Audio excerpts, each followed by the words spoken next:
Imagine the year is 2035. Thin layer of frost clings to the steel railings as you walk through the outskirts of Stuttgart or maybe Wolfsburg. The exact location doesn't matter, the silence does. Before you is a complex that once breathed fire and wealth into the European continent, a cathedral of steel and glass where precision was a religion and export surpluses were a birthright. Today the lights are dead, the machines sit like fossils, untouched, unneeded. Wind whistles through shattered windows, carrying the metallic echo of a civilization that convinced itself it could never fall. To most people, this looks like dystopian fiction, the kind of scene directors use to signal the end of a cyberpunk empire. But what you're seeing isn't science fiction, it's mathematics. It's probability compounded over decades. For half a century, the world worshipped the German engineer. They were the quiet titans of precision, the architects of the Porsche 911, the Autobahn, and machinery so flawlessly built it made Swiss timekeeping feel insecure. Made in Germany wasn't a label, it was a spell, a guarantee, a license to print money. But somewhere along the way, the world changed, and German engineering did not. This video is about that silent catastrophe, the one that turned the German engineer from a global asset into a legacy liability. A collapse born not from incompetence, but from a lethal combination of arrogance, demographic decay, energy suicide, and a refusal to acknowledge that the game board had shifted. To understand the beginning of the end, you need to understand a single word: Spaltmaß, panel gap, the thin line between two panels on a car, where the door meets the frame, where the hood meets the fender. For 50 years, German engineers pursued this measurement with almost erotic devotion. Billions of euros, millions of man-hours, decades of institutional memory poured into ensuring your car's doors aligned with micrometer precision. Sit inside an Audi from 2010 and it feels dense, expensive, as if the car were carved from a single block of steel. That feeling was intentional. That was Spaltmaß. It was Germany whispering, "We care more than the Americans do. We care more than the Japanese do. We care enough to perfect what others overlook." And for decades, the world rewarded them for it. But here is the irony so sharp it could cut through steel. While Germany was polishing its panel gaps, Silicon Valley and Shenzhen were redefining what a car actually is. You still think of a car as a mechanical object. A German engineer sees it as a combustion engine with a seat attached. But the market? The market now sees the car as a smartphone on wheels. And no amount of Spaltmaß will save you if your software is a decade behind. Nothing illustrates this better than Volkswagen's Cariad disaster. In the early 2020s, VW suddenly realized Tesla wasn't beating them because of motors. Tesla was beating them because its software worked. So VW did what German conglomerates do. They built a new division, hired thousands of developers, and poured mountains of money into building a German rival to Tesla's operating system. What followed was a humiliation so severe it will be studied in business schools for decades. The ID. 3. VW's electric flagship rolled off assembly lines mechanically flawless. Perfect panel gaps, perfect welds, perfect paint. But there was one problem. The brains didn't work. Cars were built but couldn't be delivered. Software was incomplete, unstable, inconsistent. Thousands of finished vehicles sat in parking lots like high-tech paperweights. Engineers had to walk car to car in the rain with laptops, manually flashing firmware because the over-the-air update system didn't function. Imagine buying a brand new iPhone and having someone show up at your door with a USB stick to install iOS. That is how violently the German mindset collided with the reality of software. Because German engineering culture is built on hierarchy and perfection. You plan for 5 years, you measure twice, you cut once, you release only when the product is immaculate. Software does not obey those rules. Software is chaos disguised as iteration. It is move fast and break things. And it is shipping at 80% and fixing the rest before breakfast. To a traditional German engineer, releasing beta software feels like moral failure. So while they perfect the tactile feel of a volume knob, Chinese companies like BYD and NIO flood the market with massive touchscreens, cloud integration, AI assistance, and seamless user interfaces at half the price. The result? The German engineer's greatest strength, mechanical perfection, quietly becomes a commodity. Because no one cares about a flawless panel gap if the infotainment system lags for 3 seconds when you try to change a song. The value chain has shifted from hardware to software, and Germany brought a caliper to a coding war. That's the first pillar of the collapse. The moment a culture optimized for the 20th century was thrust into a market ruled by the 21st, and for the first time since 1871, perfection became a disadvantage. Oh wait, a trap disguised as excellence. If the collapse of German software was the first crack in the foundation, the second blow was far more brutal, far more structural, and far more self-inflicted. To understand it, you have to step back and look at the grand equation that powered Germany's economic miracle for nearly 2 decades. It was simple, elegant, and fatally fragile. High-tech exports powered by cheap Russian gas. That was the deal. That was the entire model. Germany didn't become the industrial engine of Europe because its factories were magically more efficient or because its workers were uniquely productive. Those things were true, but they weren't enough. The real cheat code was energy, specifically energy piped directly from Russia. Nord Stream 1, Nord Stream 2, bypassing geopolitical bottlenecks, bypassing transit states, bypassing risk.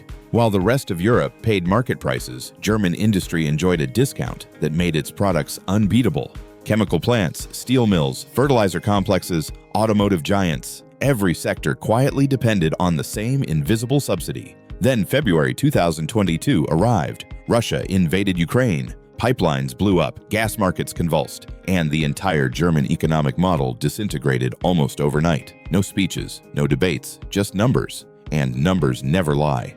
To truly understand how catastrophic this was, look at BASF, one of the largest chemical producers on Earth. Their Ludwigshafen site isn't a factory, it's a city, a sprawling ecosystem of refineries and reactors that consumes as much energy as the entire nation of Switzerland. When gas prices spiked, BASF's cost base didn't just rise, it went vertical. And so they did the only rational thing a multinational can do: they left. They shut down key operations. They laid off workers. They redirected billions in investments to China, where energy was cheaper, policy was more stable, and the government actually wanted them.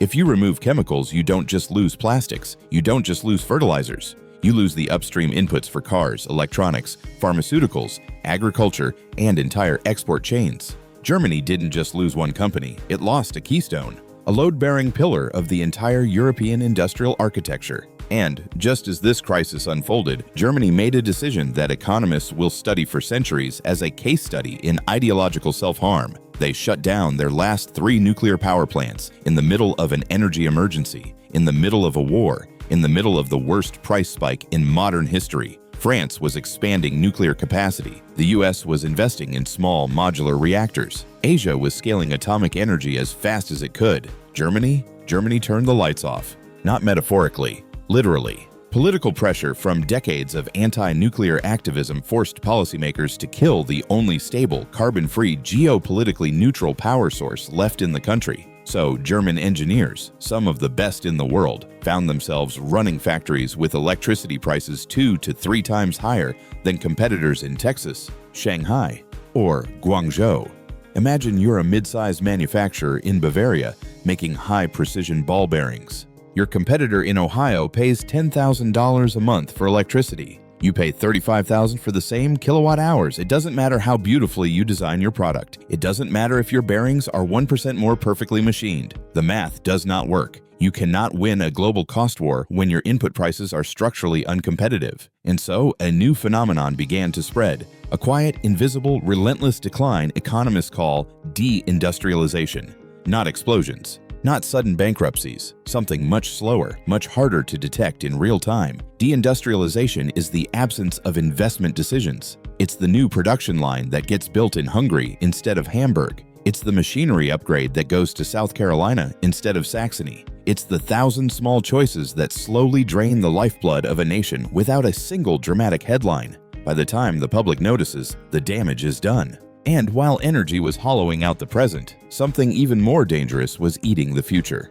Demographics. The gray tsunami. Picture a man named Hans. He's a senior mechanical engineer in a German Mittelstand firm, the backbone of the economy. He's 58. He can glance at a blueprint and tell you in 3 seconds whether the hydraulic pump will fail at 300 bar or 450 bar. He knows every supplier, every quirk of every machine, every mistake the company made since 1998. Hans is irreplaceable, and he is retiring in 5 years. Now here's the problem. There is no one behind him. Germany isn't just facing a shortage of engineers, it is facing a demographic collapse so severe it makes Japan look stable. Birth rates have fallen below replacement for decades. University graduates increasingly choose fields like marketing, psychology, or influencer careers. The ones who do study engineering often leave for Zurich, for the US. For anywhere, they can earn double the salary with half the bureaucracy. An engineer at BMW might earn $90,000 on paper, but after taxes and social contributions, they take home $55,000. That same engineer can move to California or Texas and make $250,000 with lower taxes, stock options, and career flexibility. The result? A hollowing of competence. Offices filled with gray hair, junior desks empty, apprenticeship chains broken, institutional memory evaporating. When Hans walks out on his final day, he takes 40 years of solutions with him, knowledge that cannot be downloaded, cannot be automated, cannot be replicated by a 23-year-old who watched tutorials on YouTube. And just when you think it can't get worse, the bureaucracy arrives. German bureaucracy is not paperwork, it is an ecosystem, a labyrinth, a cultural artifact older than some nations. While the world raced into an era of AI, Germany's public health departments were still faxing pandemic data. Not emailing, not uploading, faxing. Form A38 became a meme for a reason. Tesla's Gigafactory in Berlin was delayed by lizard habitats, ant relocation protocols, and hearings about paint fumes before the factory even existed. Meanwhile, China built an entire Tesla factory, from dirt field to operational, in 11 months. Bureaucracy doesn't just slow innovation, it sterilizes it. It punishes risk. It rewards caution. It produces engineers who perfect diesel engines for the 50th time instead of building the hydrogen supply chain of the future. It creates a culture where failure is shameful instead of educational. A culture where starting a company is dangerous, but filing paperwork is safe. And while Germany was trapped in this administrative amber, a new challenger stepped onto the stage, not as a student, but as a predator: China. For 30 years, Germany treated China like an apprentice. Volkswagen entered China in the 1980s and became a national icon. Factories were built, expertise was transferred, joint ventures were signed. German executives believed they were safe because they believed a myth that the Chinese could copy but not create, that Germany's Spaltmaß was untouchable, that German engines were sacred, that prestige was permanent. But in April 2023, at the Shanghai Auto Show, that illusion died. German executives walked the floor and saw something they were not prepared to see. Chinese cars that were not cheap plastic copies, not derivative knockoffs, but objectively better than their own. Better software, better batteries, better integration, better user experience, and far cheaper. BYD, NIO, Xpeng, Zeekr. The names didn't matter. The pattern did. China had leapfrogged the powertrain. While Germany obsessed over pistons, China cornered lithium. While Germany debated hydrogen, China built the world's largest EV ecosystem. While Germany idolized mechanical complexity, China mastered vertical integration. BYD doesn't just assemble cars, it mines the lithium, it forges the batteries, it designs the chips, it builds the vehicles, it even owns the massive carrier ships transporting them to Europe. Every step of the value chain, controlled, every margin captured. German supply chains look like puzzles missing half the pieces. BYD's supply chain looks like a single machine humming in unison. So when the BYD carrier ship Explorer #1 docked in Bremerhaven loaded with thousands of EVs priced below anything German factories could produce, it wasn't a shipment. It was a warning, a declaration, a pivot in global industrial power. Germany's instinctive response was the same response every empire gives when it loses its edge: tariffs, taxes, blaming unfair competition.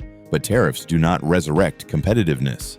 They merely delay the funeral. Because the truth is brutal, if your product is more expensive, slower to innovate, and technologically inferior, you do not have a market problem. You have a structural problem, and structural problems do not yield to tax policy. They yield to paradigm shifts Germany resisted for too long. This brings us to the final piece of the collapse, the Kodak moment. In business history, Kodak didn't die because it was bad at photography. It died because it was too good at film, too profitable, too comfortable, too convinced the world would always want what it had mastered. So it ignored the digital camera, something it actually invented. It buried its own future because the present felt safer. Germany is living its Kodak moment. Its entire industrial identity was built around being the best in the world at internal combustion engines. Precision was its religion, perfection its creed. But perfection became a trap. Innovation that threatened the old model was resisted. EVs were mocked. Tesla was laughed at. Chinese EVs were dismissed as toys. AI was distrusted. Massive datasets required for next-generation engineering were blocked by privacy regulations. GDPR turned data, the fuel of the digital economy, into a liability instead of an asset. Meanwhile, competitors trained their AI on oceans of information, improving faster every quarter. Perfection lost to velocity. Compliance smothered ambition. Germany optimized itself for a world that vanished. When you zoom out, the pattern becomes obvious. Germany faced not one crisis, but 5 simultaneous structural breaks. A technological shift from hardware to software, a geopolitical shock from losing cheap Russian energy, a demographic implosion draining skilled labor, a bureaucratic paralysis freezing innovation, and a competitive predator, China, moving at a speed Germany could no longer match. This is not a recession. This is not cyclical. This is structural. It is the end of a 150-year era that began in 1871, the era in which German engineering shaped the world. Germany will not become a poor country. It will not collapse into chaos. It will remain comfortable, wealthy, orderly, admired, but it will become something it never expected to be: a museum, a place you visit to admire what once was, a place of castles, autobahns, and nostalgia, not a place that defines the future. And here is the deeper lesson, the one that matters for you. Whether you are an engineer, an investor, or simply someone trying to navigate a changing world, specialization is dangerous. Hypercompetence can become a trap. Germany mastered mechanical perfection so completely that it blinded itself to the rise of digital intelligence. The world stopped rewarding what Germany was best at, and Germany didn't notice until it was too late. The question isn't whether Germany failed. The question is whether you will repeat its mistake. Don't be a German engineer in your own life. Don't become so good at what the world used to need that you forget to adapt to what the world needs next. Embrace chaos. Move fast. Break your own assumptions before reality breaks them for you. Excellence is not enough. Relevance is earned, not inherited. If you take one message from this story, let it be this: the world does not reward perfection. The world rewards adaptation. And the cycle that dethroned Germany is already beginning somewhere else. Most people just haven't noticed yet.